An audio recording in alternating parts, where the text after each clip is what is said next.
Captain Ibrahim Traore, not just a president, not just a soldier.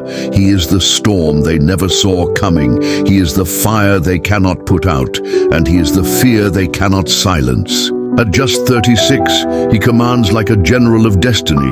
He speaks and villages rise. He moves and the soil of Africa trembles with pride.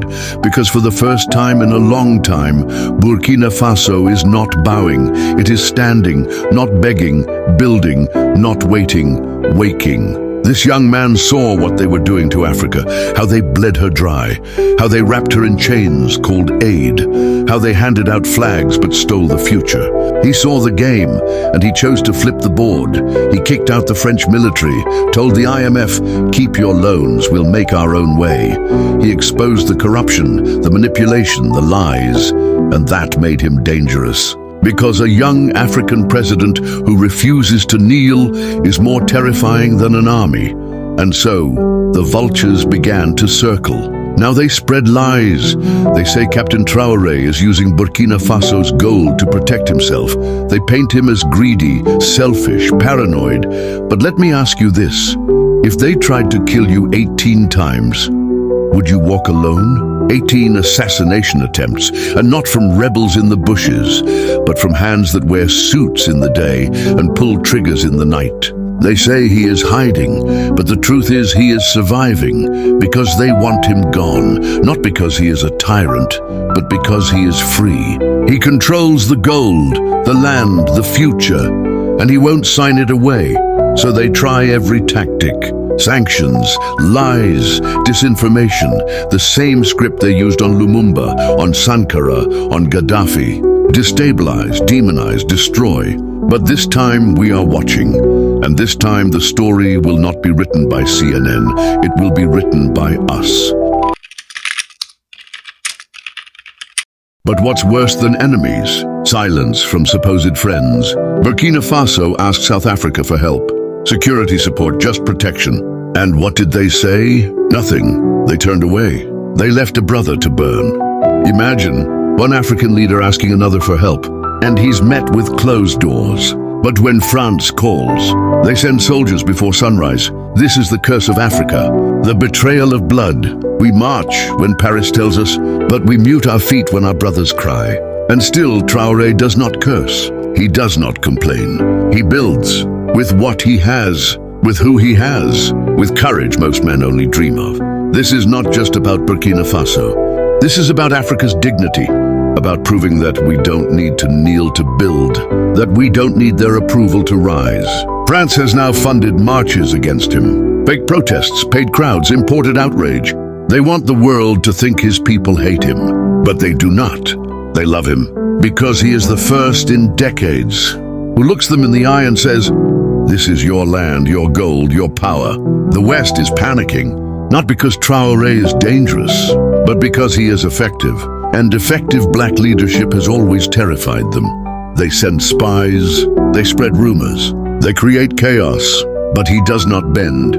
He builds schools, he opens clinics, he trains his military without NATO, and every time he succeeds, he exposes their lie, that Africa needs the West. He is living proof that we never did. Captain Ibrahim Traore wakes up each day knowing a bullet has his name on it, but he still walks forward, not for power, but for his people. When the IMF knocked, he didn't just close the door, he threw away the key, because Burkina Faso deserves more than loans. It deserves liberation. When France sent waves of propaganda, he stood firm. He said, "We will write our own story." They burned flags. He raised hope. He has no private jets. He walks among his people, sleeps among his soldiers, eats what they eat, and they love him for it. But love is dangerous when it threatens empires. So the US government says he uses gold for protection. Lies, smear, another plot. Is it your gold? Did you dig it? Did you sweat in our sun? France is behind the curtain, sponsoring marches, funding dissent, because they hate what they cannot control. They fear a man who cannot be bought. He has survived 18 assassination attempts. 18 times they tried to silence him, but he is still standing.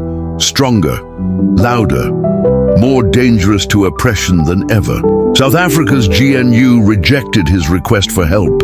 He stood alone, yet he still stood, because he is not just a president, he is a storm, a movement wrapped in a uniform.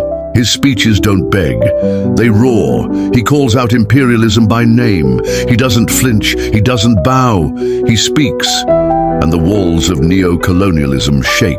And still, they say he is a threat. Yes, a threat to lies, a threat to plunder, a threat to puppets who wear crowns. But what they fear the most is that he is inspiring the rest of us, from Lagos to Nairobi, from Dakar to Addis Ababa. Africa is watching.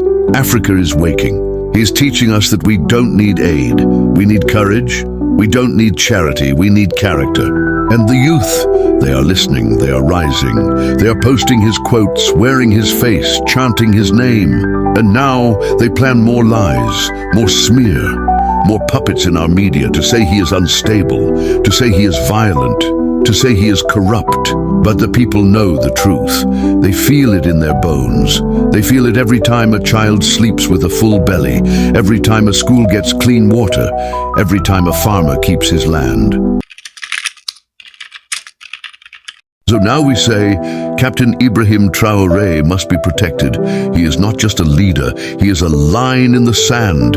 He is the reason the empire trembles. Let NATO hear it. Let Washington shake. Let Paris lose sleep, because Africa is no longer playing defense. We are building our own offense. And if they dare lay one finger on him, they will see a continent roar, not with violence, but with vision, with unity, with truth. President Putin, we look to you, not to conquer, but to cover, to protect the only president with a spine left in this continent. We know your shadows are watching. Let them shield him. Let them stand guard where others ran. History will ask who stood with Traore and who stayed silent. We know where we stand, with our brother, with our revolution, with a future that does not kneel. Africa has bled enough.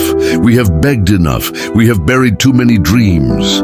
Traore is not just a moment. He is a mirror, showing us who we are and who we can become. Let every African child hear his name.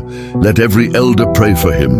Let every citizen rise for him. Because when they kill our leaders, they are not just taking a life. They are trying to kill our hope.